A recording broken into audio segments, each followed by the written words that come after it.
Hey, what's up, everybody? Coming to you today with another 2020 boxing award. The award I'm giving out today is on the biggest win of the year. I'm going to go into my top 5 now. Before I jump into that, if you like my video, guys, give me a thumbs up. I'd appreciate it. Thumbs down, feedback, comment, whatever, positive, negative, whatever's all good. We can discuss it. I enjoy either side. Also, subscribe to my channel if you haven't already. I'd really appreciate that. Anyways, let's jump in now. So, only got 2 more awards to announce for 2020. So, creeping up on the end of February here. So, on the end of January. So, about to be done with all the boxing awards, all the top 10s on our podcast, Standing Out 8 Count podcast. But we did this one over the weekend, so I want to run it down myself right here. So let's jump in. The top 5 wins of the year for 2020. Now I had a 2-way tie for the 5th spot. And the first one, I'm giving it to the first of the 2 that ties for that is going to go to Maris Bradis for his 12-round unanimous decision over Junior Dorticos. I know some of you guys are like, who? These guys are cruiserweights. Cruiserweight doesn't get a lot of love. It doesn't. Not a lot of big names there because it doesn't get the love from the United States. You know, a lot of European fighters at cruiserweight.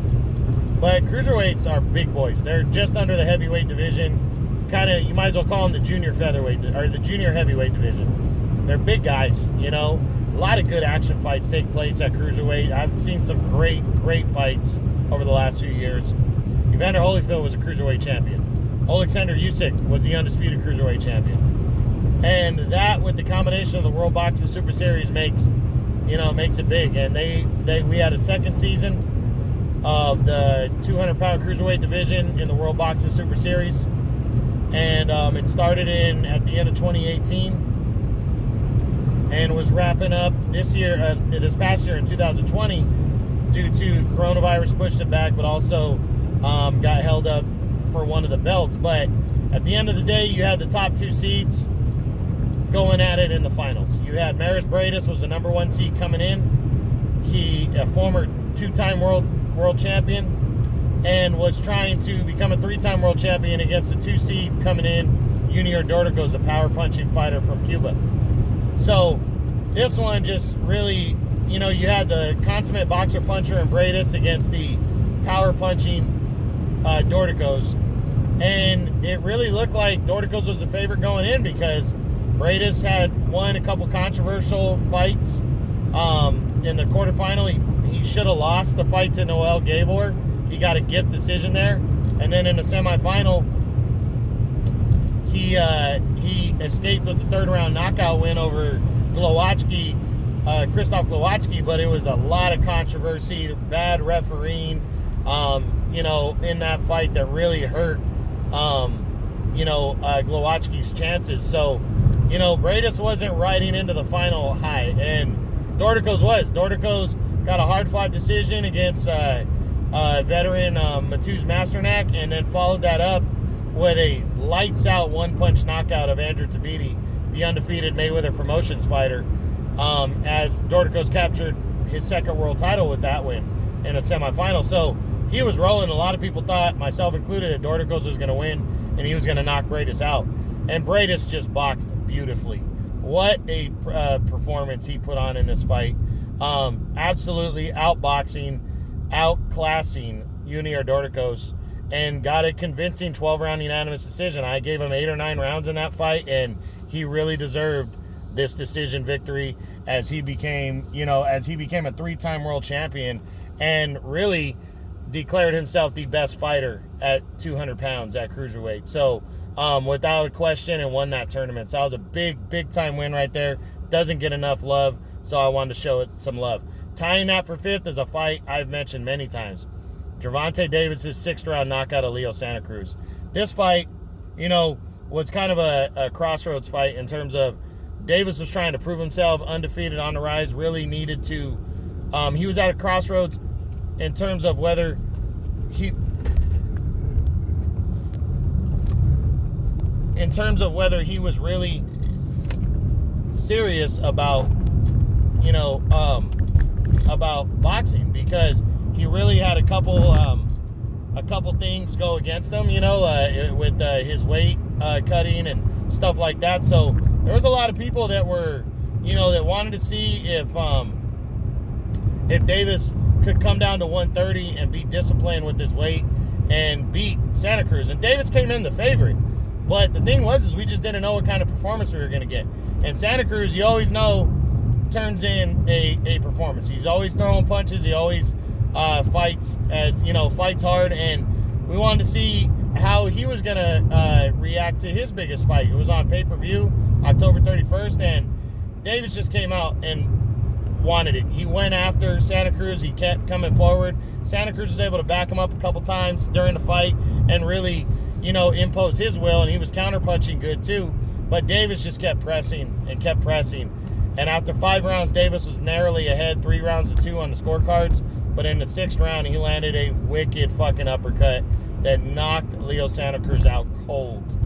And he, kept his belt from 135 and captured the belt at 130. Now he's a 3-time champion at 130 pounds.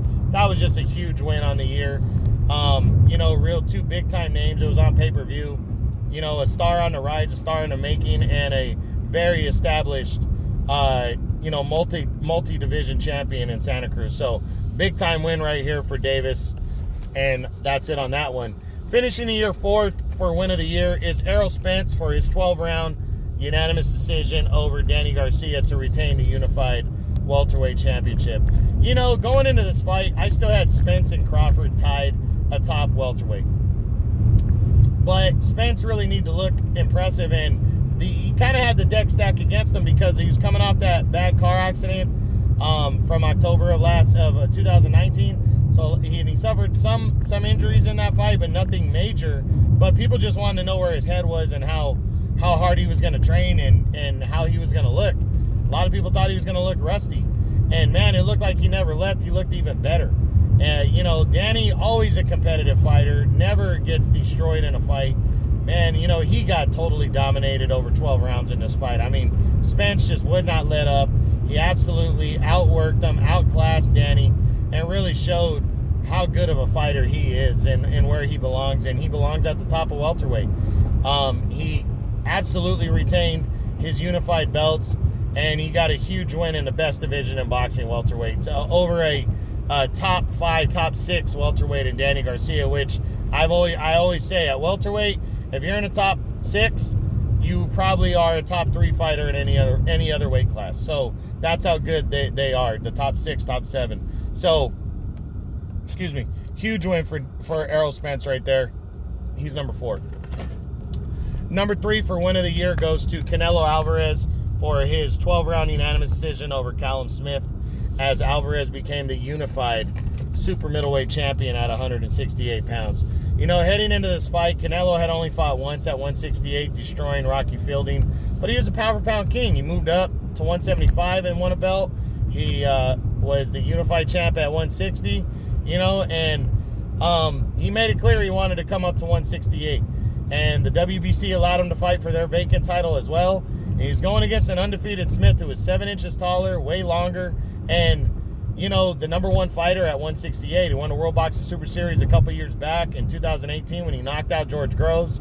And a lot of people thought that this fight would be competitive, myself included. I picked Canelo to win, but I really thought the fight, that it could be competitive. And Canelo just dominated Callum Smith. I mean, it was impressive the way he dominated Callum Smith. I mean, just absolutely one-sided.